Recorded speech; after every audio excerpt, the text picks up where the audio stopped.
Olá, tudo bem com vocês? Eu sou a vovó Vivi e eu estou abrindo esse vídeo para justificar que deu um tilt durante a gravação, teve um probleminha no meu celular e interrompeu, bem no meio da entrevista, interrompeu. Mas ainda assim ficou uma entrevista muito linda e se vocês depois quiserem a pregação que o meu sobrinho, o pastor Felipe, fez sobre a vida eterna, eu vou deixar o link na descrição, lá da igreja aqui de Palmas que ele faz e onde que foi falado sobre a vida eterna, tá? Infelizmente aconteceu esse tilt realmente no meu celular, não deu para entender, ou melhor, até deu, mas faz parte do show da vida, né? Tudo bem. Então, grande abraço, espero que goste e deixe o seu comentário. Não esquece de se inscrever, tá legal? Então, não desligue porque vai entrar em seguida. Tchau. De interpretação. Ou seja, sonhei com alguma coisa e eu quero que você me diga o que, é que eu sonhei e me diga o que, que ele significa. Aí os caras, só um Deus pra fazer uma coisa dessa. O que, que aparece? Daniel fala assim: eu não interpreto. Só peço que me dê um tempo. Ele vai pra casa, chama os amigos, ora, fala com Deus. Deus revela durante a noite pra Daniel. Chega lá, você sonhou com isso, com isso, com isso. E a revelação é isso, isso, isso. Ah, o cara fica doido, né? Ah, não. Felipe, eu deixei esse pedaço gravado e vai fazer parte da coisa. Ah. Porque eu adoro ver quando você fala essas histórias. Né? Bom, eu sou a vovó Vivi, esse é mais um vídeo do meu canal Fale com Vovó Vivi.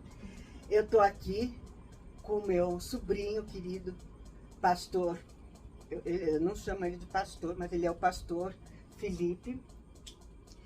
E a minha neta, Amanda, que é a minha neta primogênita, e ela é dessa fase de adolescentes, né?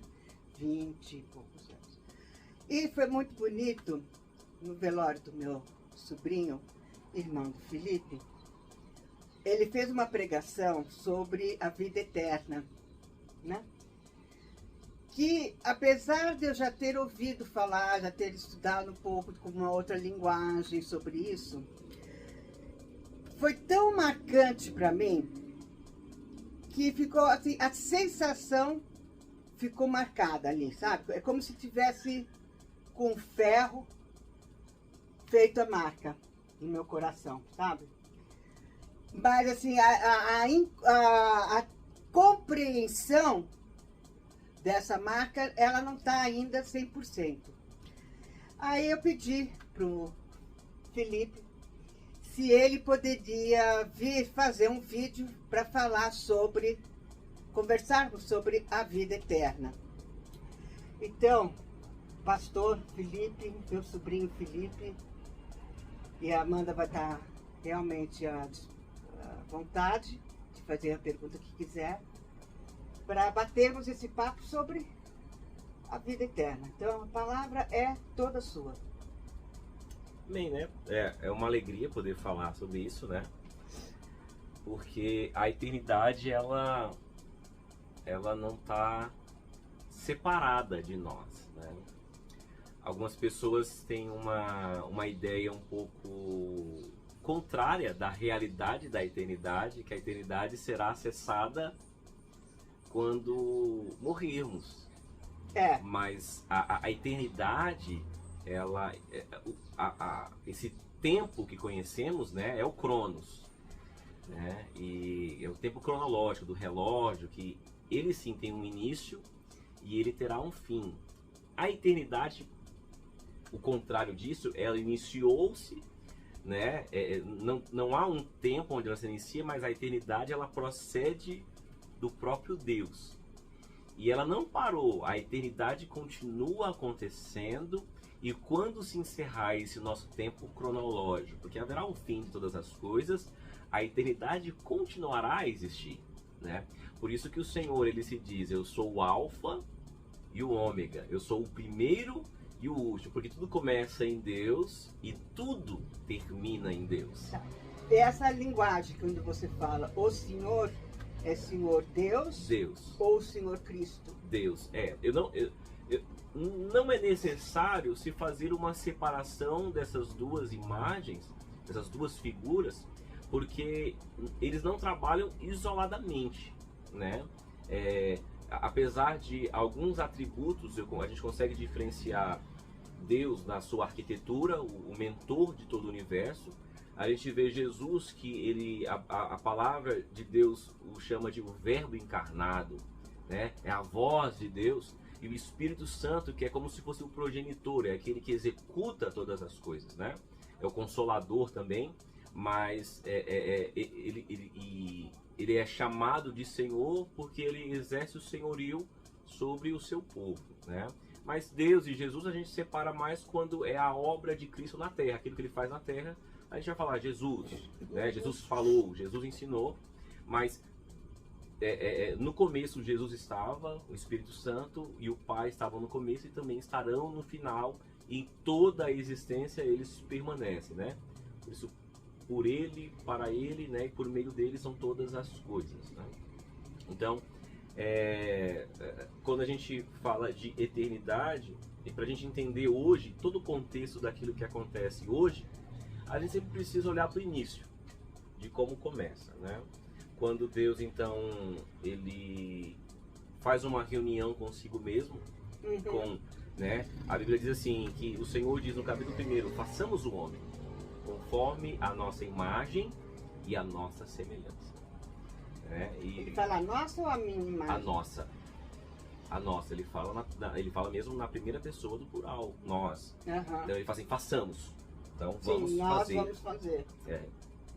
Então Deus, ele estabelece ali o homem conforme a sua imagem, sua semelhança. É lógico que com diferenças, a gente olhar para o ser humano hoje e falar, meu Deus, então quer dizer então que se eu pensar em Deus, como eu posso pensar em Deus?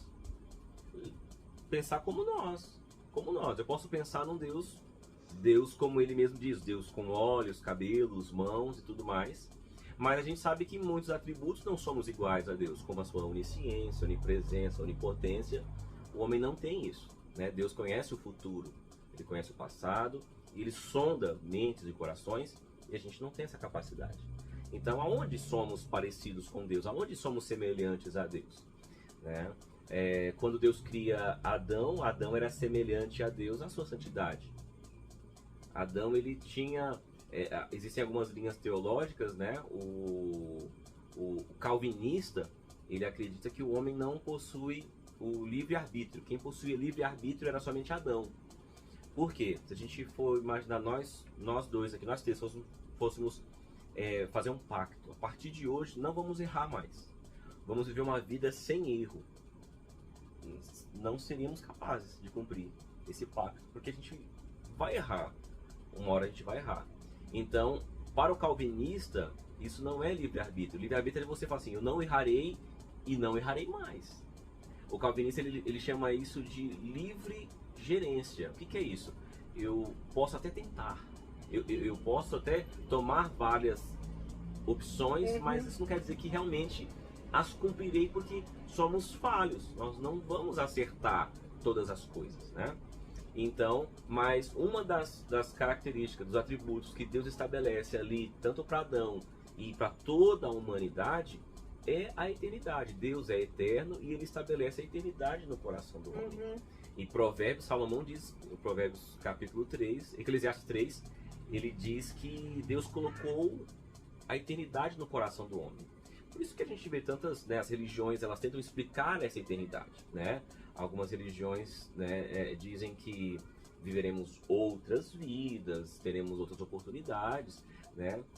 A visão cristã, a visão segundo a palavra de Deus, né? Hebreus diz que ao homem está destinado a morrer uma única vez e depois disso enfrentará juízo, né? E essa vida, né, após a morte, quando a palavra de Deus sempre fala sobre vida, ele fala de uma vida com Deus, porque sem Deus é morte eterna. Mateus diz assim, para que a gente não venha viver a morte eternamente. Então, para que você não veja a morte todos os dias. Imagina, né? Deus, então, ele por ser a vida, Jesus, ele fala assim, Eu sou o caminho, a verdade e a vida. Então, assim, não existe vida fora de Deus. Não existe vida fora de Deus. Ah, mas e as pessoas que não acreditam em Deus? Não. Deus deu a eles a graça de viverem. É a graça de Deus que os faz viver. É a graça de Deus que faz o coração bater. É a graça de Deus que faz com que não falte o fôlego da vida. Mas a palavra de Deus também diz que de Deus não se zomba. Aquilo que o homem plantar, isso ele colherá. Por mais que a gente, mas eu não vejo Deus, eu não acredito em Deus. Existe uma frase de alguém, né, já falou que todos os caminhos levam a Deus. E às vezes a gente fica, não, eu acabei de citar, Jesus diz ele é o caminho, a verdade, a vida, e complementa, ninguém vai ao Pai a não ser por mim. Eu sou o caminho. E exatamente, o caminho da salvação ele passa por Jesus. Mas todos os caminhos nos levarão a um encontro com Deus. Isso não quer dizer que chegaremos a Ele como filhos. Mas todos os caminhos nos levarão a Deus. Todo mundo um dia vai prestar contas com Deus. E você está com Deus. Deus, diante das suas testemunhas, irá me julgar. O justo, a justa medida, a justa estatura, cada um receberá de acordo com o que plantou. Ninguém merece a vida eterna. Ninguém merece. Ninguém merece. A Bíblia diz que todos pecaram e todos carecem da graça de Deus. Todo mundo errou. Desde aquele que mais tenta buscar ser correto, todo mundo errou. E ninguém merece a salvação. Isso é graça. Graça é um favor imerecido. Eu não merecia. Existe graça e misericórdia. Qual é a diferença dos dois? A misericórdia é Deus não me dando aquilo que eu mereço. E a graça é Deus me dando o que eu não mereço. Vou repetir. Misericórdia é Deus me livrando do que eu mereço, do castigo que eu mereço. Eu achando que tivesse entendido dessa vez a palavra de misericórdia. Agora mais uma coisa para refletir a respeito. Repete-me pela terceira vez, repita. A misericórdia, porque tá difícil de tirar. A misericórdia é o quê? A misericórdia é Deus me livrando do que eu mereço. O que eu mereço? A Bíblia diz, te livrando daquilo que eu plantei. Tirando de você aquilo que você plantou, para você não passar por isso. Exatamente. Tá. É a misericórdia. Mesmo você plantando bem? Não. Se você planta o bem, você vai colher o bem. Agora, se você planta errado, você planta o mal, você faz coisas de mal para o próximo, você vai pagar por isso. Só que a misericórdia está em te livrar desse castigo, porque você... o amor dele por você é muito grande. É a misericórdia. Porque assim, um exemplo. Eu fiz o bem, então eu mereço o bem. Porque o homem, ele lida muito bem com a meritocracia. Então por isso que misericórdia e graça, às vezes, se torna incompreendida pelas pessoas. Por quê? Porque, poxa, mas eu sou uma pessoa boa. Uma pessoa boa. O que é uma pessoa boa? A bondade, ela tem um padrão. Ela é um padrão. Um exemplo, eu posso ser um bom sobrinho, mas não ser um bom filho. Eu posso ser um bom cidadão e não ser um bom pai. Então a bondade é relativa, a bondade humana. A bondade de Deus, não. Ou ser até mesmo um bom sobrinho, um bom pai, mas não ser um bom cidadão. Um bom cidadão. O homem sempre vai tropeçar em alguma coisa. Sempre vai, né? Então assim, e a misericórdia faz com que na hora em que eu erro, aquilo que eu deveria receber como castigo pelo meu erro, a misericórdia de Deus faz com que eu não receba. Porque a gente vê pessoas que assassinaram e elas estão... A impressão que dá é que tipo, vivem bem. Isso chama misericórdia. Por quê? Porque ele merecia outra coisa. Não que Deus seja injusto, não é isso. Eu tô falando, todo mundo vai prestar conta. Não se engane. Pode estar vivendo bem na terra, ter saúde, porque às vezes a gente tem aquela impressão equivocada como tiveram os amigos de Jó.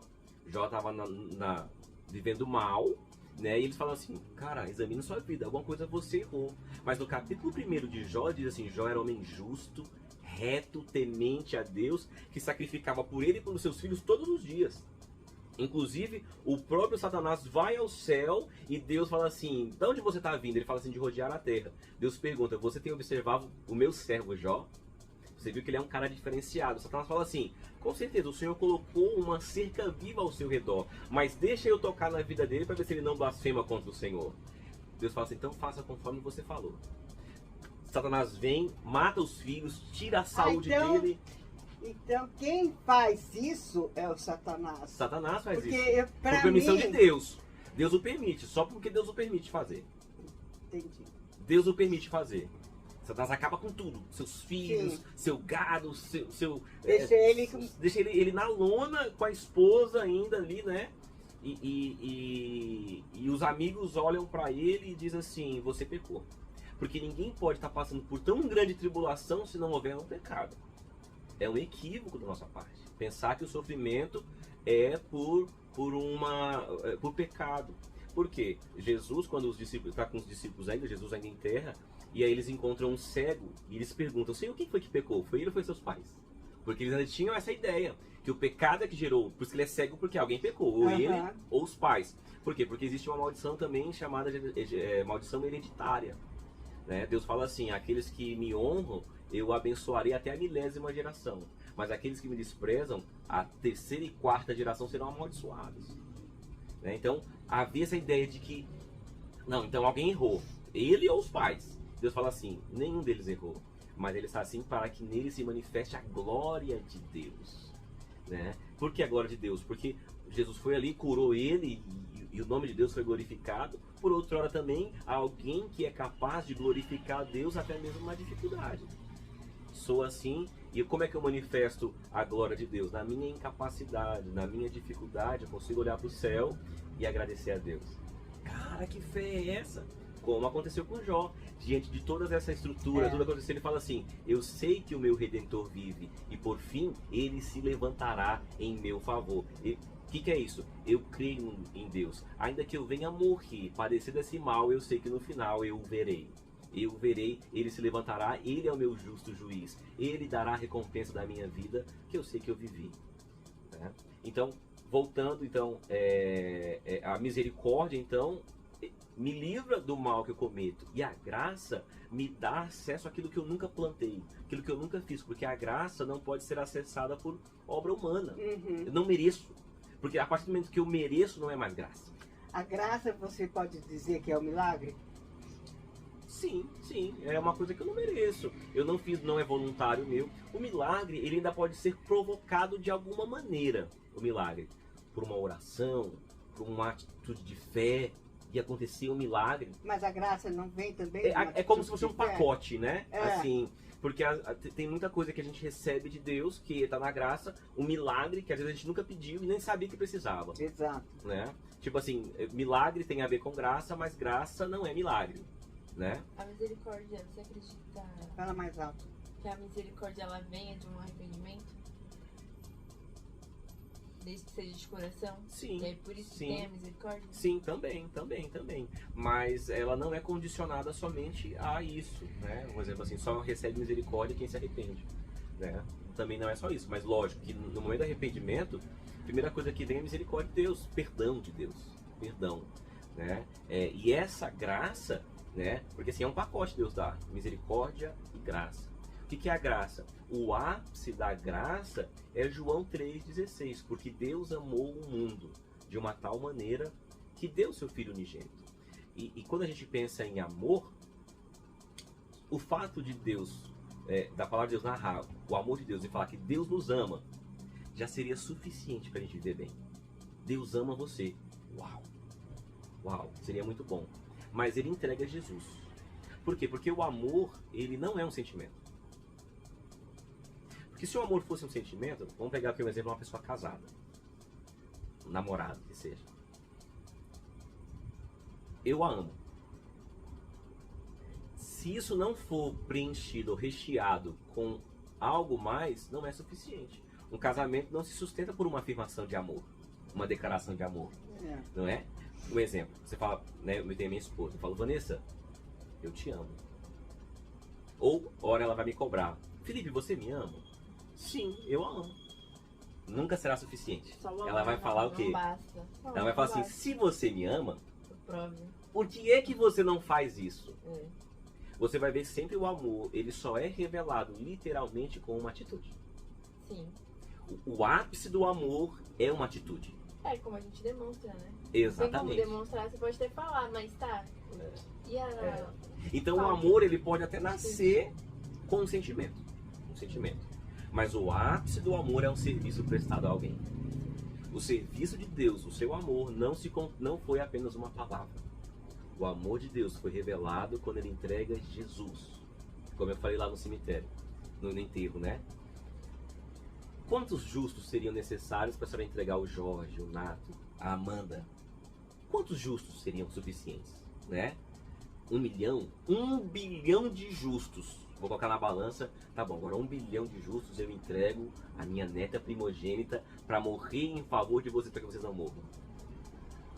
Seriam poucos ainda, né? Não seriam suficientes. Não, nada seria suficiente. E olha que eu tô falando de 1 bilhão de justos, de pessoas assim boas, caras que vão inventar a vacina da AIDS, aí, a cura do câncer. Ainda eu não entregaria o João Lucas, eu não entregaria a Valentina. Imagina Deus sabendo não somente da bondade, mas da maldade de cada coração, conhecendo cada homem bom e mau, dos terríveis estupradores, maldizentes, feiticeiros e tudo mais. Ele fala assim, vou dar Jesus por amor. Isso é amor. E o mundo nunca viu um amor como esse. Eu acho que não precisa ir nem muito longe, porque quando, assim, quando você assiste os filmes, né? Eu tô falando, eu sei que aconteceu porque eu assisti o filme, né? Que Cristo é trocado por Barrabás. Ai, meu Deus do céu, como que aquele povo, que eu também deveria estar no meio, porque eu acredito que eu venho de lá. Eu também seria gritando Barrabás também. Como, né?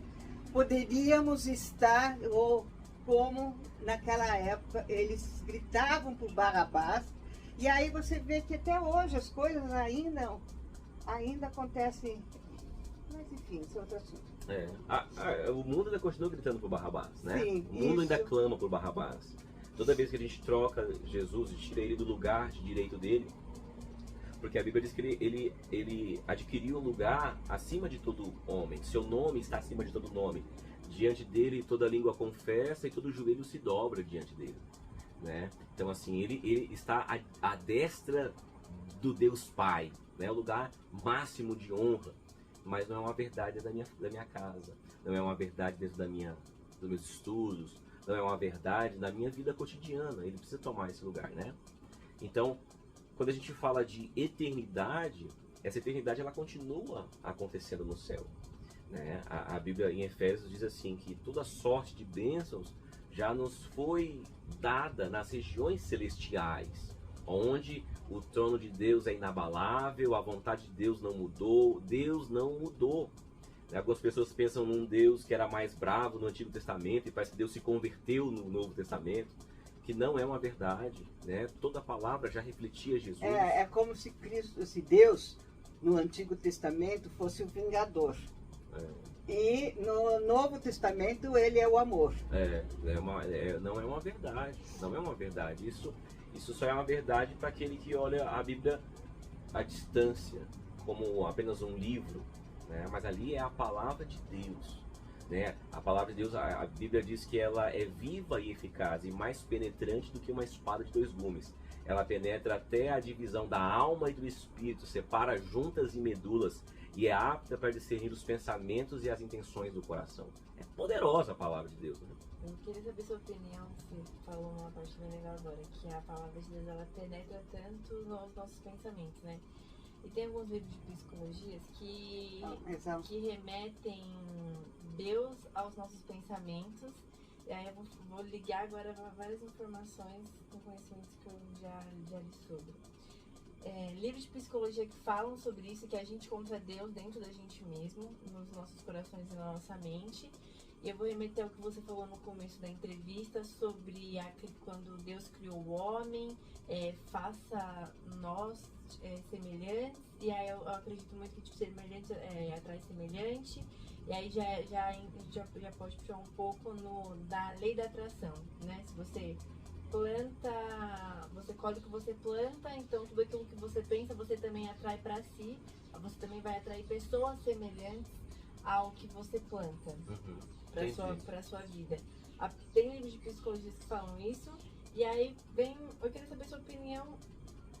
Como que a Bíblia foi escrita? Se é mais ligado nisso, se realmente é uma coisa da nossa mente, ou foi escrita por homens, ou já vai para um outro lado da espiritualidade de uma pessoa psicografia que fala, né? Que fez essa psicografia, tem que receber de pessoas do passado. É muito louco pensar nisso, né? Porque tem vários estudos que cada um fala uma coisa. Mas se você parar pra estudar, tem ligação. Sim. Como eu falei, quando a gente quer saber alguma coisa, a gente tem que voltar sempre do princípio, né? Quando Deus ele cria o homem, a Bíblia diz que Deus ele pega o pó da terra e forma o homem. Mas ele só se torna ser vivente quando ele sopra nas narinas o fôlego da vida. O que é esse fôlego da vida? Em hebraico é o ruach, que é o Espírito de Deus. Ele sopra o próprio Espírito de Deus dentro do homem e o homem se torna ser vivente.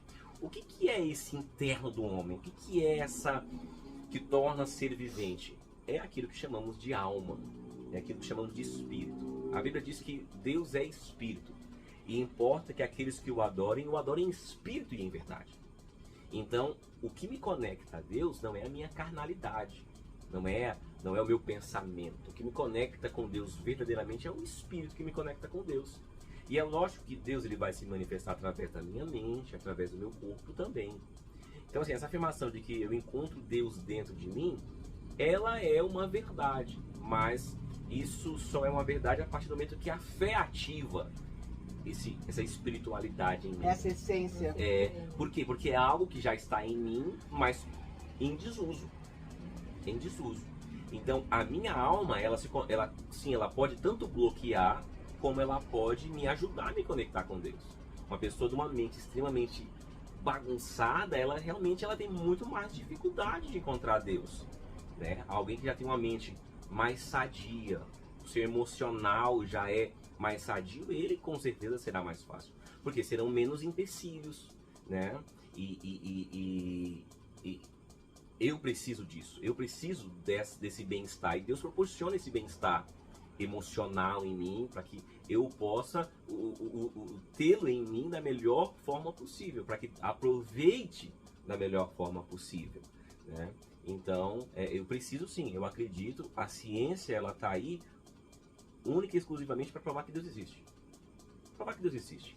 Por mais que a gente tenta correr, a gente volta a um denominador comum, a existência de Deus, a criação de Deus. Ariano Suassuna diz assim, que ele precisa ter muita fé para acreditar que o ser humano, né, que a criação veio de um serzinho pequenininho que se movimentou e começou a nadar, e depois ele se movimentou e começou a voar. Ele falou assim, eu preciso ter muito mais fé para acreditar nisso do que acreditar que Deus fez todas as coisas. Pá! Fez! Né? Então, assim, agora com relação à palavra de Deus, um dos equívocos que também ocorrem sobre nós é o quê? Que a gente pensa que a Bíblia ele é um livro de homens que, por vezes, Deus está nele. Na verdade, a Bíblia é a história de Deus. É a história de Deus que, por muitas vezes, utilizou homens. É o contrário, não é homens que narram a história que Deus fez na vida deles. Não, é a história de Deus. E em vários momentos Deus está usando homens, Deus coloca homens ali, são coadjuvantes na história de Deus. Como é que é a inspiração? Não é por psicografia, né? O cara tá ali assim, tal, e Deus, tá? Não, isso é por revelação. Revelação é o quê? No início, por vias proféticas. O que é vias proféticas? Deus coloca no coração do homem o próprio sentimento de Deus. Porque muitas vezes homens tiveram que andar nus, homens tiveram que casar com prostitutas, comer fezes humanas. Deus manda comer fezes humanas e o cara, Deus não manda não. Eu falo assim, tá bom, pode ser bovinas. Você fala, nossa, que Deus excêntrico, que loucura. Na verdade era o quê? O profeta, ele era incumbido de revelar o coração de Deus aos homens. Porque às vezes que ele casou com a prostituta e Deus mandou ele voltar, ele estava dizendo, isso são vocês. Eu caso com vocês, vocês me abandonam e eu sou Deus que tem que voltar e trazer vocês direto. O estrume que o profeta está comendo são seus louvores e adoração. Vocês dizem que me amam com seus lábios, mas o coração de vocês está distante. Quando vocês oram a mim, o louvor que sobem a vocês é como esse estrume. Vocês querem que eu coma isso. né? Forte, né? Toda vez que o profeta, ele, para falar algo para o povo, ele primeiro precisava sentir o coração de Deus. Ele sentia o que Deus estava sentindo e ele narrava ao povo. Gente, eu tenho 65 anos. Já conversei com várias pessoas de várias religiões, até padres, presbíteros, e eu nunca ouvi o que eu estou ouvindo hoje através do Felipe. Do pastor Felipe, mas ele é meu sobrinho, então ele é filho. Sobrinho com orgulho, né? Primo com orgulho, né? E assim, a gente precisa... Não, porque assim, aquilo que eu falei, eu tinha até este instante, como Deus no Velho Testamento, aquele que era mau. Porque como é que ele manda Caim matar Abel? Entendeu? Vamos arrumar essa parada aí agora. Vamos consertar isso aí. Foi uma boa coisa, porque isso não aconteceu. Só fechar assim. Então, assim, eu tinha a cabeça até nesse instante, por isso que essa entrevista vai durar o tempo que for, e eu espero que vocês assistam na íntegra. Porque é realmente a mensagem. Para mim, óbvio, e para todos que forem ouvir. Porque eu nunca tinha pensado, ou alguém chegou e falou para mim da misericórdia de provar através do exemplo, né? Ou seja, eu teria que comer estrume para ver o que eu estava oferecendo para Deus. Exatamente. A questão de Caim, quando eles vão apresentar os frutos a Deus, né? Quando Adão e Eva saem do jardim, algumas vias teológicas dizem que Caim e Abel já existiam. Mas assim, a Bíblia não narra sobre isso. Certo é que não existia a palavra de Deus, não existia nenhum mandamento, não existia lei de Deus, não existia nada, nenhum escrito, nem nada. Eles saem e a Bíblia diz que eles foram apresentar a Deus, foram ofertar a Deus. Você vê o coração deles. Talvez Adão já falava, olha Deus, olha, todas as tardes Deus vinha aqui. Eles foram apresentar os frutos a Deus. E a Bíblia diz que Caim ofereceu dos frutos da terra. E Abel pegou do rebanho, porque ele era pastor, pegou um novilho de 1 ano de idade e sacrifica a Deus. E a Bíblia diz que Deus gostou mais da oferta de Abel do que a de Caim. Então, Caim irou no seu coração.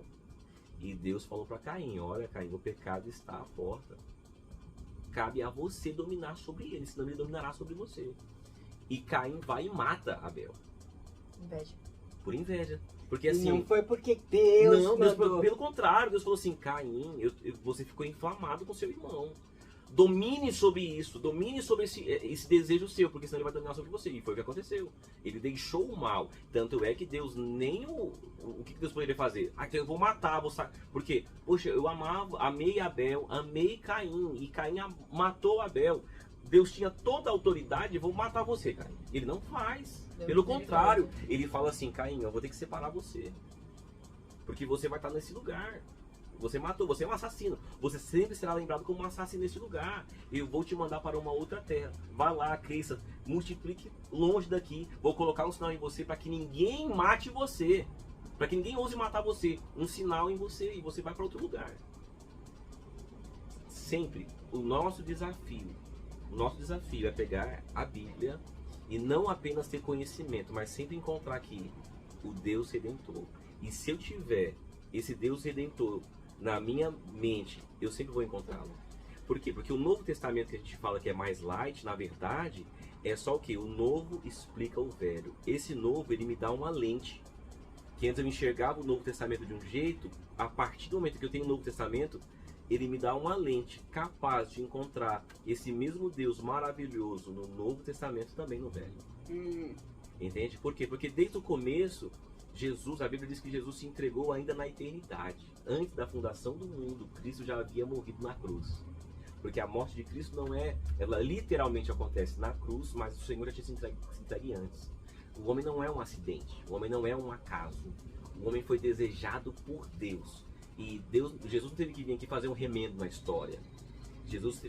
deu a história para o homem seguir, e o homem comprovou que mesmo a lei de Deus não era capaz de levar o homem para Deus, e nem o homem na sua própria justificação seria capaz de encontrar Deus. Deus vem para dizer, se não for por mim, vocês não conseguem. Até mesmo a santidade que eu indico a vocês, que eu digo que é necessário para vocês, sem mim, vocês não podem fazer. Sem mim, nada podeis fazer.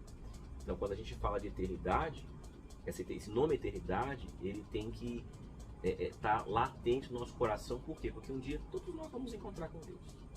Todos nós. Um para a condenação eterna e outros para a vida eterna. Você acha que se a gente for condenado eternamente, nesse momento Deus pode ter a misericórdia? Então, um dos atributos de Deus, a gente gosta muito de lembrar que Deus é... Qual é a primeira palavra que vem? Deus é... Amor. Amor. É amor. Deus é amor, certo? Mas existe um outro atributo que a galera não fala muito, que é Deus é justo. Justiça de Deus. O que é a justiça de Deus? É o padrão que ele estabeleceu como justiça. Porque se ele não me der parâmetro de justiça, eu não posso me balizar. É igual um exemplo. O que me torna um criminoso a partir do momento que eu roubo? A lei. É a lei que me torna criminoso. Certo? A lei que diz. Então a palavra de Deus vai dizer qual que é o balizamento do homem que vai para o céu, ou alguém justo.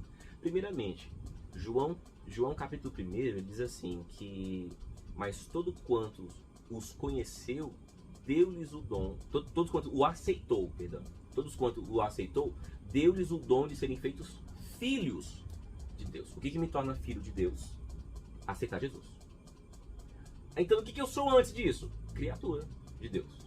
Filho, eu só me torno a partir do momento em que eu aceito Jesus. Até as crianças são consideradas criaturas? Não, porque aí... Fala mais as crianças, no caso, né? Então, as crianças, elas pecam por um impulso, por erro, de não saber, de não conhecimento. A Bíblia diz que Deus não leva em consideração o tempo da ignorância. Eu não sabia. Ah, tá. Eu não sabia. É tanto que o que vai julgar quem veio antes de Jesus, então? A consciência. A consciência. Aqueles que erravam com dolo e aqueles que erravam por ignorância, por não saber, né? Então, chegando diante de Deus, que é justo, um Deus justo, ele vai falar assim, olha, você teve parâmetros para você balizar a sua vida e você escolheu outros caminhos. Não existirão argumentos nossos. Por quê? Porque Deus vai revelar tudo. Deus vai trazer à memória todas as coisas. Tudo que fizemos de bom, de ruim, tudo virá à tona. E quando a gente colocar na balança, com certeza pesará mais os nossos erros. Pesará os nossos erros. E, então, imagina a gente, né? A senhora dirige. Uhum. Imagina você chegasse hoje diante de um juiz e ele falasse pra você assim, Viviane, você tá aqui porque você tem uma dívida de R$1 bilhão. 1 bilhão de reais. Se você não pagar, você vai ser condenada a uma pena perpétua. Você teria como pagar? Não. Não teria como pagar. Beleza. E você ainda talvez poderia falar assim, isso é injusto. 1 bilhão? Eu nunca devi 1 bilhão. Eu nunca fiz nada que merecesse isso. Mas aí o juiz diz pra você o seguinte, o que aconteceu? Nós colocamos uma microcâmera que te seguiu em todos os lugares. Principalmente quando você estava no seu carro. Toda vez que você fez uma conversão sem dar uma seta, toda vez que você passou do limite de velocidade, toda vez que você andou numa via local acima do permitido, toda vez que você parou em cima da faixa de pedestre, tudo que você fez até hoje de errado, nós filmamos tudo. Agora começou a aparecer, agora começou a ter sentido. Realmente, agora tem um sentido. Agora tem um sentido. Por quê? Porque eu realmente fiz muitas coisas erradas que ninguém viu. E eu pensei que, né? Eu pensei que nunca isso ia me condenar. Temos aqui os vídeos. Certo? Então, agora você está sendo condenado por algo que você está entendendo, certo? Certo. Você tem como pagar? Não, não tenho. Então agora eu vou proferir a sua sentença. E na hora de proferir, alguém entra nesse tribunal e diz assim, olha, juiz, o senhor que é um homem certo, 1 bilhão de reais, ela não tem como pagar, mas eu tenho um cheque de 1 bilhão aqui e eu quero pagar por ela essa dívida. Eu que estou pagando não tenho nada a ver, mas eu quero salvar, porque eu a amo, eu quero salvar, eu tenho um cheque de 1 bilhão. e tem fundo. O juiz vai olhar para você, realmente está pago, então você está livre dessa pena. É a obra de Jesus. Ele não teve nada a ver com isso. O preço que haveria de pagar, a culpa é minha. Eu teria que pagar. No padrão de Deus, nas normas de Deus, eu mereço o inferno. E eu não tenho nada para fazer. Eu não tenho nada o que vender. Ainda que eu me entregasse à morte, à escravidão, eu seria incapaz de pagar essa dívida. Cristo, na hora em que for essa sentença, o que pode me livrar? Só Jesus na minha vida. De ele falar assim, olha pai, realmente ele cometeu todos esses erros, mas no dia tal, do ano tal, na hora tal, ele me encontrou e me confessou diante dos homens. Ele falou que eu sou o Deus da vida dele. Ele me pediu perdão, Deus, e nós esquecemos esse pecado dele, lançamos no mar do esquecimento. Quem agora olha para ele não vê mais os erros dele, porque antigamente tinha um móvel no tabernáculo de Moisés chamado de Arca da Aliança. Pode descer a luz para ver se parei um pouco? Pode, mas o problema está exatamente que a luz de A luz fora. atrás. Tá. É. Achei que se descesse, ficasse Não. aqui atrás ia melhorar. Mas eu acho que na hora que fosse que. Na hora não vai continuar assim mesmo. Não, o bom é a voz. É a voz tem que aparecer. É. Inclusive, voltando só a essa do juiz, eu achei bárbaro essa tua exemplificação, mas me veio à cabeça quando a Maria Madalena estava sendo apedrejada e que Cristo chegou e falou que atire a primeira pedra aquele que realmente não tem nenhum pecado. Aquele que nunca errou, né? Que nunca errou. E aí ninguém, óbvio, se atreveu a atirar. E depois ele chega para ela e fala, vai e não erre mais. E não peque mais ou não erre mais, né? Ele vai assim, os seus pecados estão perdoados, né? Ele, em algum momento ele fala assim, ele vai e não peques mais. Então, aí mostra assim, que ele absolveu-a, né? Então, como ele foi o portador do cheque de $1 milhão de reais. Olha aqui, ó, acabei de fazer aqui. Corri um risco aqui por você, né? Porque você poderia apedrejar tanto você quanto eu. Isso, você comentou aqui no amor, né? Que Deus é amor. E deu um exemplo entre uma relação entre pessoas. Que só o amor não basta e que tem que ter atitude. Isso seria uma atitude de Deus, provando o amor dele pela gente? Exatamente, né? Por isso que fala assim, Deus amou o mundo de uma tal maneira que ele deu seu filho. Ali foi Jesus, o peso grande no coração de Deus. Deus, imagina, Deus fala assim, cara, eu vou dar meu filho por amor a esse mundo mesmo, caído, arrebentado, que tá aí. Deus, ele provou o seu amor. Ele prova o seu amor, nos amando quando ainda nós éramos pecadores. Ele não nos amou quando a gente se tornou bonzinho. Até porque não tem como se tornar bonzinho. Não tem como eu ser justo diante de Deus se não for por ele mesmo. Se não for por uma inspiração dele mesmo. Então assim, todo mundo é mau. Todo mundo. E Deus sabe disso. E ainda decidiu amar. Isso que é o amor constrangido. Meu Deus, como é que o Senhor me amou? Eu sendo desse jeito. Nem eu me amaria se eu me visse, se fosse passado um flash todinho, tudo que eu fiz de errado. Deus, me manda pro inferno mesmo. Mas eu mereço amar mesmo. Você falou, como você me amou desse jeito. Só que não foi ele que fez. Não, ele fez a gente, mas semelhante a ele. O pecado, entendi. O que a gente é hoje foi a gente que escolheu, né? Exatamente. Porque assim, Deus ele coloca o livre-arbítrio, né? Ele não fez engessados. Até os anjos foram criados com livre-arbítrio. Eles escolheram, né? Do livre-arbítrio, eu falo assim, que o nosso livre-arbítrio é chegar até Deus. Aliás, desculpa. O nosso livre-arbítrio é o tempo que a gente vai querer levar para chegar, porque o caminho é um só. É um só. O que acontece? O destino final, o terminal final é o céu. Mas quem decide entrar no ônibus que vai para lá, sou eu. Dentro desse ônibus eu vou errar, dentro desse ônibus eu vou botar o pé no banco, eu vou colar o chiclete errado aqui, né? Vou tirar um papelzinho no vou jogar, ei, nossa, cego aí na rua aí, né? Eu vou errar dentro desse ônibus, mas eu tô lá dentro. Tá entendendo? É o lugar que eu escolhi. E com quem que é o motorista? Aí Jesus tá carregando. Entendeu? Entra no ônibus. Eu vou entrar no ônibus. e eu vou em direção. Por quê? Porque para a vida eterna. A vida eterna. Por quê? Porque se eu não tiver Jesus nessa hora que eu estiver com Deus, todo mundo vai estar lá. Todo mundo. Se eu não tiver Jesus, a única coisa que eu vou ter é uma conta impagável. Como eu estava falando, no Antigo Testamento, existia... Por isso que eu digo assim, o Antigo Testamento todo revela Jesus. Toda aponta para Jesus. Ainda que o seu nome não seja falado, aponta Jesus, a redenção. Existia um móvel, naquele tempo não existia igreja, era o tabernáculo que era móvel no deserto, criado por Moisés. Lá dentro, no lugar mais secreto, existia o átrio, todo mundo podia entrar, existia o santo lugar que o sacerdote entrava, e existia um lugar, um cômodo mais profundo, que era o Santo dos Santos. Dentro do Santo dos Santos tinha um móvel chamado Arca da Aliança, que representava a própria presença de Deus. Os homens não podiam ver, nem nada disso. Quando era desmontado, os tecidos caíam por cima, somente os levitas podiam montá-lo e carregá-lo. Certo que, uma vez por ano, o sumo sacerdote adentrava dentro do Santo dos Santos para fazer orações a Deus.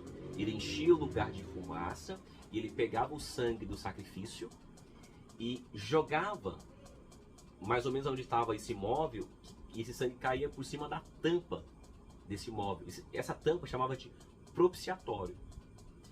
Porque o que acontecia? Deus, quando ele se revelava, ele olhava para o sumo sacerdote, ele não olhava o pecado, mas via o sangue. Por quê? O pecado do povo, quando eu pecava, eu sacrificava um animal que me custava, cordeiro, uma vaca, algo que me custava. Então, assim, o meu pecado, alguém levou, foi aquele animal. E o sangue, que é a vida, tá lá. Então, quando Deus olhava, ele via o quê? Olha, existe pecado naquele povo, mas um sangue foi pago. Quando eu chegar diante de Deus, mais uma vez, Deus olhar para mim, o que vai me diferenciar do resto das pessoas é esse sangue por mim. Porque o que me torna justo é porque um sacrifício foi feito por mim na cruz, e esse sacrifício está sobre mim. Deus já não olha mais agora o meu pecado, mas olha o sangue de Jesus que foi derramado, e eu me apropriei dele. Está disponível para toda a humanidade. Todo aquele que falar Jesus, eu reconheço o Senhor. Reconheço que o Senhor morreu na cruz pelo meu pecado. O Senhor não tinha pecado nenhum, mas o Senhor pagou. É o cheque. O cheque do Senhor, eu estou com ele aqui, Deus. Tá entendendo? E esse sangue pode mudar a vida de qualquer pessoa. Deus não morreu para que eu antigamente fosse um mal sucedido e agora eu sou bem sucedido. Que eu era um pobre e agora eu sou rico. Que eu era um doente e agora eu estou curado. Deus, ele se entregou para que eu pudesse viver eternamente com Deus. A mensagem do Evangelho é essa. É Cristo suficiente para me dar vida eterna. Eu era um pecador e agora eu sou filho de Deus. Eu sei que a gente está falando sobre vida eterna, mas eu tenho algumas dúvidas referentes a outras passagens da Bíblia. Deus é amor. Esse amor é infinito? É infinito. E por que Deus volta para castigar? Tipo no Apocalipse. Por que tem essa volta? Por que acontece tudo que está previsto em Apocalipse? As pessoas têm assim uma ideia meio assim sombria do Apocalipse, né? É o livro temido da Bíblia. Mas vamos pegar aqui. Quando a gente vê o Evangelho, Jesus diz assim: quem vê a mim vê ao Pai. Eu não venho revelar a minha vontade, mas a vontade do Pai. Sempre isso. Jesus, ele fala assim: olha, tudo que eu faço, todo o amor que eu revelo a vocês, milagres, cura, eu reparto pão com vocês. Isso é Deus, é o amor de Deus encarnado para eu mostrar para vocês que Deus ama vocês. O Apocalipse agora, sabe o que é? O nome Apocalipse é revelação. Apocalipse significa revelação. Capítulo 1, verso 1 do Apocalipse. É porque a galera gosta de ir lá pra besta, para não sei o que, o fogo e a chama. Mas o mais interessante é o começo. Apocalipse capítulo 1, verso 1. Revelação de Jesus Cristo, ao qual Deus lhe deu, para mostrar aos seus servos as coisas que brevemente devem acontecer. O Evangelho é Jesus revelando Deus. De novo, o Apocalipse é revelação de Jesus Cristo. A revelação de Cristo. De Jesus, ao qual Deus lhe deu. A quem? A João. Ou seja, ao São João. João que escreveu o que Deus agora está revelando de quem é Jesus Cristo. Tá, de coisas que devem acontecer. O porquê que isso tem que acontecer? Vamos lá. Quando Jesus ele vem no Evangelho, ele vem para resgate. Resgatar as nações, os povos. Na verdade, quem vem mesmo com essa incumbência, Jesus resgata, mas quem vai realizar essa obra mesmo de anunciar são os apóstolos. Os apóstolos fizeram coisas mais extraordinárias. Porque eles fazem assim, se vocês crerem em mim, vocês farão coisas maiores. E realmente fizeram. Eles fizeram, o evangelho está no mundo todo, em todos os continentes. Domingo vai ter um culto. A Bíblia é o livro mais vendido do mundo, sempre será. Todo lugar que você for, toda cidade vai ter uma igreja, um lugar que confessa o nome de Deus. A igreja é triunfante. O que acontece? Mesmo Pedro tendo negado ele, foi Pedro, né? Pedro negou 3 vezes. vezes. 3 vezes, ele também conseguiu. Cortou a orelha do soldado Malco. Pedro era um sanguíneo, né? Então, mas assim, mesmo Pedro tendo negado que conhecia Cristo por 3 vezes, ele ainda conseguiu ficar marcado como aquele que foi com Cristo, né? Exatamente, exatamente. Coisa que não aconteceu com Judas. Se você for analisar, a traição de Pedro é o mesmo peso de Jesus. Só que qual é a diferença? Um se arrepende, outro não. Mas o arrependimento de Judas não ficou provado com relação ao suicídio? Não, não. Porque existe uma coisa chamada remorso e existe uma coisa chamada arrependimento. E é totalmente diferente. Remorso é o quê? Você sabe que fez uma coisa errada e aquilo está lhe trazendo muita dor, muita ferida. Você não está nem suportando mais aquele arrependimento. É o quê? Eu confesso e o abandono. Entendeu? Essa prática. Isso é arrependimento. Judas só teve remorso, enquanto Pedro teve arrependimento. Entendi. Mas o arrependimento também veio pelo encontro com Jesus. Depois, quando Jesus ressuscita, ele se encontra com Pedro. Prepara uma comida na beira do lugar onde eles se conheceram pela primeira vez. Jesus prepara um peixe e pergunta para ele: Pedro, tu me amas? Ele fala: Senhor, eu te amo. Pedro, tu me amas? Senhor, eu te amo. Pedro, tu me amas? Constrangido por 3 vezes perguntar, porque eu havia negado 3 vezes, ele afirma: Senhor, eu não posso esconder nada do Senhor. O Senhor conhece meu coração. Ainda que eu fale que eu amo ou não, o Senhor sabe a verdade. Talvez Pedro está dizendo o quê? O Senhor sabe que talvez eu não ame como o Senhor realmente merece ser amado, mas como eu deveria, mas Jesus, eu estou aqui, Jesus, eu estou aqui, eu preciso do Senhor, eu reconheço que eu preciso do Senhor. Isso é arrependimento. Tá entendendo?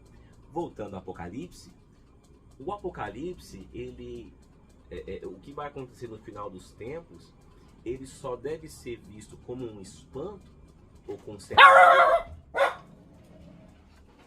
né? O Apocalipse, ele deve ser visto como um medo, ou com certo espanto, para aquele que não é salvo, para aquele que não tem a certeza da salvação.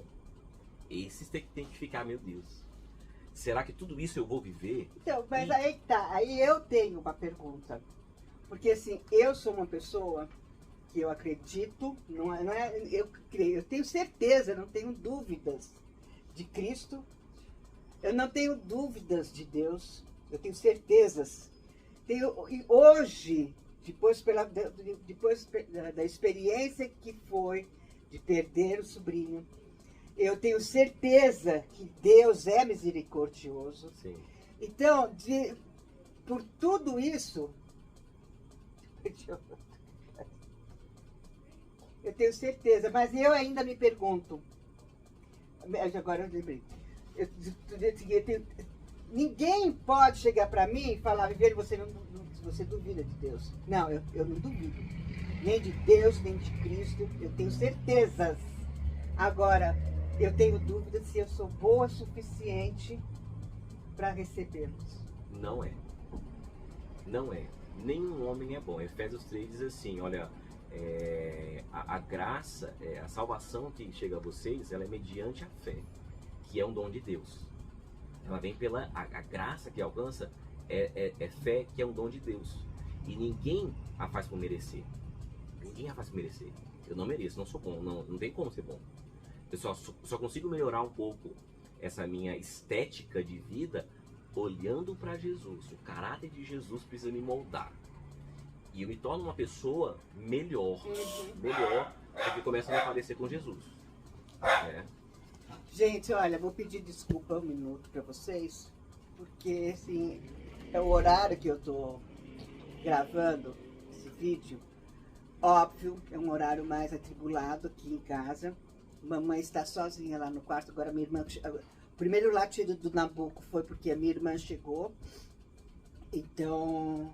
Não, eu acho que o Pet veio buscar ele. Mas não é agora que ele veio. Que horas são? Era ele agora. Hã? Acho que veio o Pet. Eu acho que a Vivete deve ter... Vai dar quase 3 anos. Então, daqui a pouco chega. Mas eu acho que a campanha não foi disso, porque a campanha foi daqui da frente. Bom, gente, eu não sou de editar, então vocês vão ter que ver os bastidores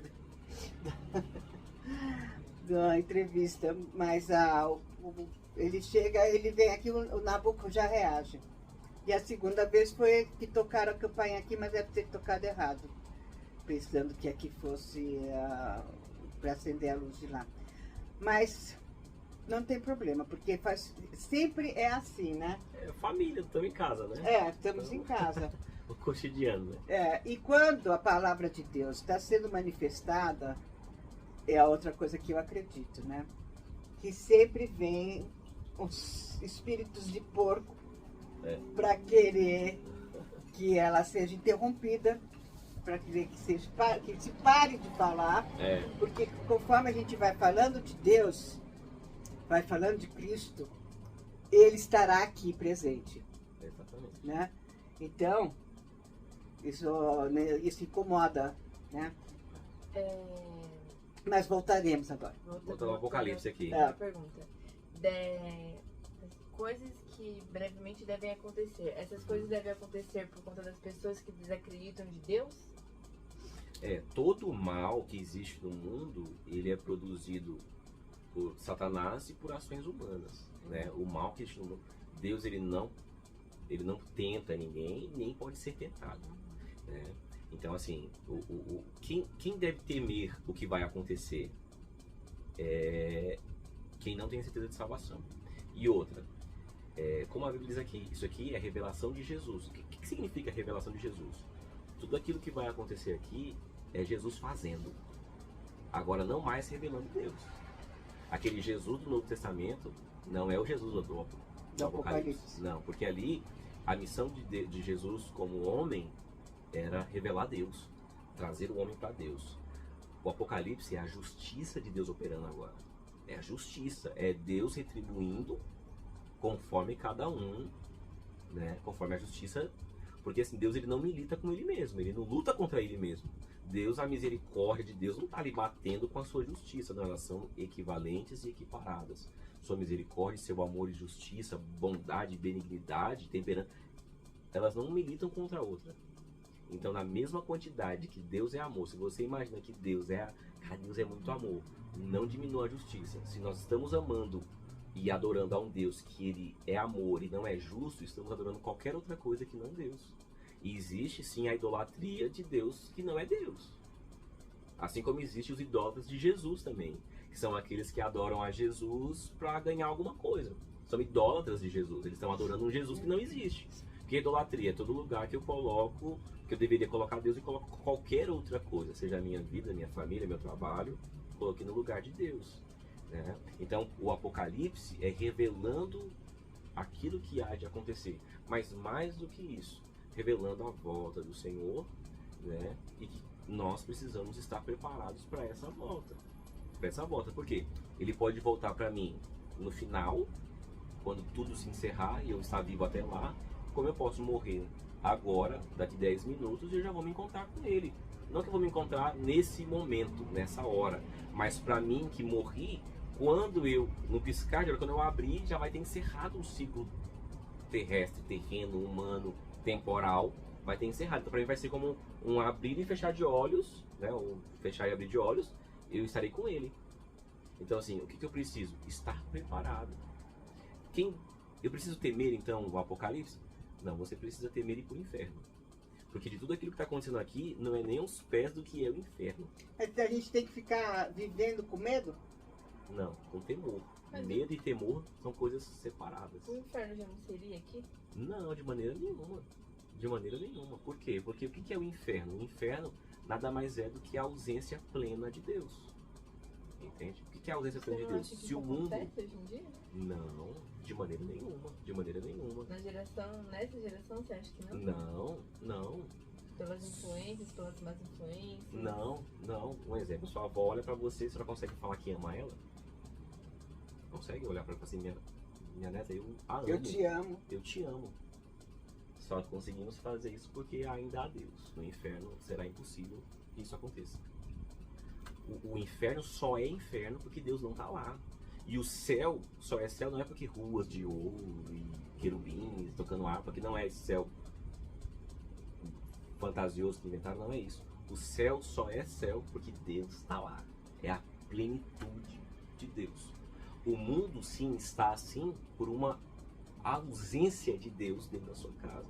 Expulsamos Deus da política, expulsamos Deus da escola, expulsamos Deus dos casamentos, expulsamos Deus da criação dos nossos filhos, expulsamos Deus da literatura, das artes, da economia, das finanças, da geopolítica, dos estudos, da filosofia e sociologia. E aí queremos que Deus corrija os erros que praticamos. Aí falamos, Deus não está mais aqui. Não, não é que ele não está, Deus é um cavaleiro. A Bíblia diz que ele fala assim, eis que estou à porta e bato. Aquele que ouvir e desejar abrir a porta, eu entrarei, cearei com ele e ele comigo. O diabo não, o diabo entra de porta dentro, arrebentando tudo e, né? E como que a gente encontra Deus nessas áreas que você citou? No casamento é meio que óbvio, né? Mas na política, na economia, nas escolas. Como que a gente encontra? Como que ele se revela. Como seria a manifestação dele? Isso, exato, Sim, exato. exatamente. As pessoas que estão lá sendo homens de Deus. A manifestação de Deus, nós somos muito apaixonados e envolvidos e desejamos que o mítico, mágico, lúdico de Deus. Não. A presença de Deus é aqui, ó.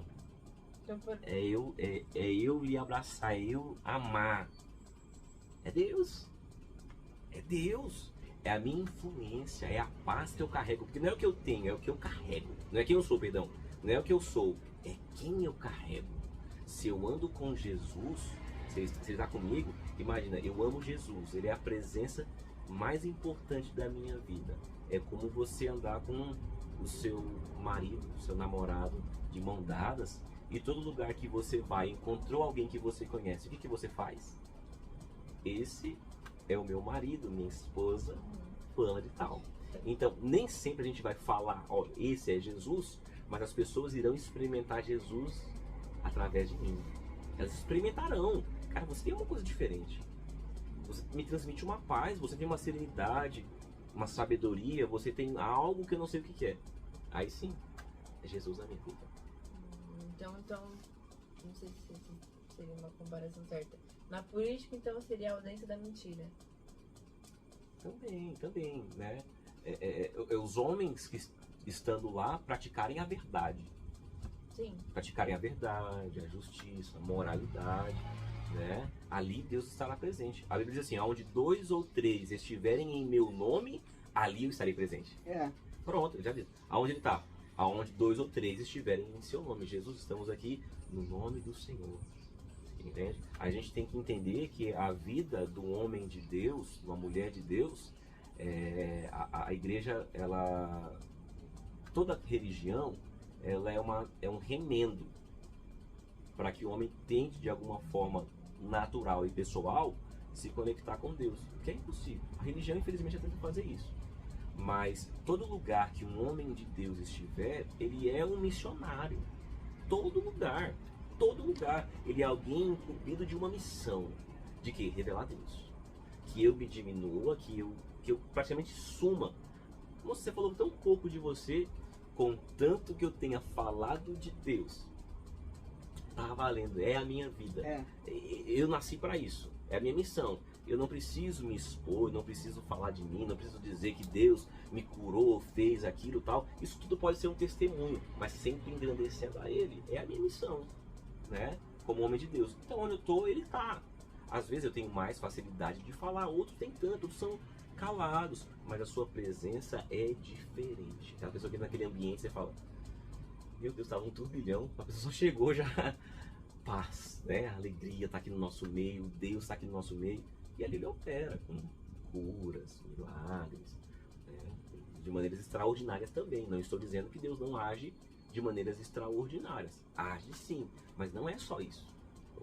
A presença de Deus não é só isso. Não. Se a Bíblia é o livro mais vendido do mundo, conhecido mundialmente, por que a gente tem esse propósito de estar levando a palavra de Deus para o próximo, ficar sempre enaltecendo ele? Eu acredito muito que isso é uma coisa que a gente deve carregar com a gente. Eu tenho que acreditar, eu tenho que enaltecer ele para mim. Isso seria para salvar almas perdidas? Seria nesse sentido? Também. Mas não é pelo fato da Bíblia ser um livro muito vendido que significa que ele é muito lido, conhecido. Entende? Que ele é praticado. Vamos pegar aqui um exemplo. A tia tem 5 Bíblias aqui na casa, certo? 2 em inglês. Né? Uma que eu, de quando eu morei nos Estados Unidos, que eu ia para a Igreja Batista, então eu tenho aquela. Tenho essa daqui, tenho uma outra que eu ganhei. Então, a Bíblia não tem poder nenhum se ela não estiver aqui. Porque muitas vezes ela está aqui. Eu sei decorado. Porque Jesus, eu posso dizer, como isso já aconteceu comigo. Eu sou pastor desde 2015. Mas verdadeiramente eu me converti há poucos anos. Você fala isso, porque a outra razão também para falar da eternidade, que além do que ele falou no velório do meu sobrinho, ele também fez uma pregação antes, né? E eu assisti tá no YouTube, se você Coloca quiser. lá na descrição. Não, eu vou colocar, não, com certeza eu vou colocar para vocês melhor entender. Eu vou colocar, qual que é a igreja? IANA, I-A-N-A. I-A-N-A, YouTube. Você procura lá no YouTube. IANA Palmas. IANA Palmas, I-A-N-A Palmas, que é da cidade de Palmas. E aí vocês vão ver... Aquele lá foi o congresso dos jovens, né? Foi o Ativação Profética. Né? E aí tá lá, a mensagem desse ano foi eternidade. Eu vou tentar colocar, se eu não colocar assim que eu subir, por questões técnicas, eu vou colocar quando eu sentar no meu notebook, e é que ele já subiu para o YouTube, aí eu termino de preencher, porque aí fica mais fácil de eu colar e copiar, para colocar o link dessa pregação. Inclusive, se vocês quiserem só ouvir a pregação, porque no começo são muitas músicas, né? E uma outra pessoa também pregando, você pode adiantar e eu coloco aonde aqui. Porque é uma transmissão ao vivo, né? Então foi o culto todo, né? Os louvores, né? As mensagens, os recados, os avisos, né? E ali a pregação. Então, assim, Jesus, ele não pode estar só no meu campo intelecto. Eu sei que Jesus existe, eu sei que ele é bom, eu sei que ele é o Filho de Deus e eu preciso crer nele. Beleza, você já está aqui. Enquanto isso não desce pro coração... Mas como é que eu sei que está no coração e não quando se torna irrefutável. O que é irrefutável? É quando você tiver, por diversos momentos, sejam momentos bons, momentos difíceis, uma verdade foi plantada no coração. Você vai passar por altos e baixos, essa verdade está enraizada, não é apenas um conhecimento. Eu sei que Jesus é pleno para mim e isso me traz paz. Quando está só na cabeça, é só conhecimento, você vai bater cabeça, você vai fazer tanta coisa e às vezes você vai até esquecer, porque está só na cabeça. Você vai dizer, vai Jesus. Quando está no coração, aquilo arde, aquilo queima, você fala de Jesus, você amanhece, você lembra de Jesus, oh Deus, obrigado, Senhor, Deus como o Senhor é bom. Não é uma vida religiosa, é uma vida de gratidão, de amor, relacionamento. Deus é uma pessoa. O Espírito Santo que Ele nos dá é uma pessoa que se entristece, que se alegra. Por isso que a Bíblia diz assim, não entristeçais o Espírito Santo que habita em vós. Porque, olha só, você vê, Deus ele tem atributos humanos como se alegrar, né, entristecer, entende? Então, assim, é relacional. Então, quando desce pro coração, o relacionamento se torna muito mais fácil. Muito mais fácil. Eu não preciso marcar no meu relógio. Tem que é a hora da oração, né?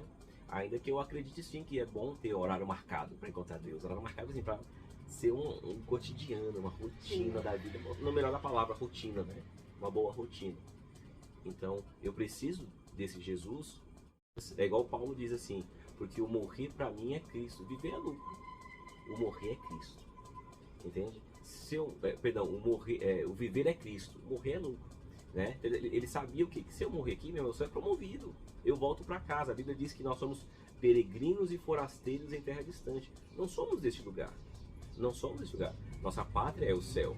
E aí ele diz assim: todo aquele que fizer de tudo para viver nessa vida não merecerá a que está por vir, né? A gente precisa garantir a nossa vida do outro lado. Essa aqui é passageiro, é eterno. Ainda que com a vovó aí, 96 anos, poucos vivem desse tanto, mas na eternidade será apenas um segundo passado. Hoje, eu dei o café da manhã para ela no quarto, dei a xícara de leite para ela, para depois ela tomar mais um segundo café da manhã, né, porque era cedo, e dei o remédio para ela. Aí ela fez assim, eu falei assim, mas esse é uma presolina. Aí ela fez assim, eu falei, não pode cuspir, tem que tomar, é remédio. Você quer morrer? Não, eu não quero morrer. Então toma o remédio porque é para isso. Aí ela engoliu o remédio. Então assim, apesar da demência dela, é apegada à vida. Ela é apegada à vida. Exatamente, a vida é um presente.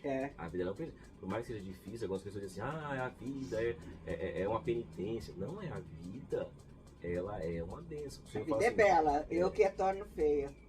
Deus ele fala assim, eis que coloco diante de vós 2 caminhos, a vida e a morte. Escolha a vida para que vivas.